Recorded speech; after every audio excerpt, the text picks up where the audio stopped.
makosa uliyoyafanya wewe yasije kawahukumu watoto wako. Sijui kama naongea na mtu yuko peke yangu. Amen. Sijui kama naongea na mtu yuko peke yangu. Amen. Makosa uliyoyajua wewe kwenye maisha yako. Sasa hivi umesema wakati huu inawezekana umeyajua makosa mengine. Unasema hili nikosea, sitaki mwanangu aje apite kwenye njia hii. Sitaki familia yangu ije apite kwenye njia hii.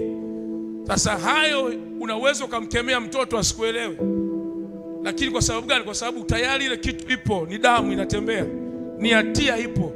Na wewe mwenyewe ulipofanyaga ukuitubiaga, ukiombea toba. Kwa sasa imeendelea, amekuja mtoto na akaja kufanya, mate inaendelea.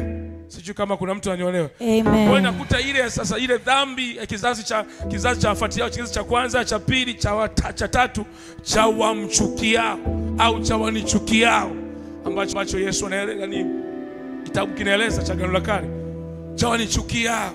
Kwa hiyo lazima wakati mwingine kwenye maombi ya toba, anza vizazi vyako vyote. Upande wa mama yako, upande wa baba yako, hamuolewi, ombea toba. Mpati kazi, ombea toba. Mnapata kazi zinapotea, tubia. Maana inawezekana kuna hatia iliyosimama, ndio maana unapata vitu vinaondoka. Ingawa wakati mwingine sio dhambi. Wakati mwingine ni wewe mwenyewe, tabia yako. Wakati mwingine sio dhambi, inakuwa ni tabia yako binafsi.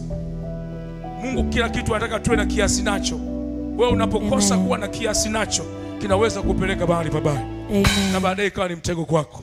Sijui kama naongea na mtu yuko peke yake. Amen, prophet.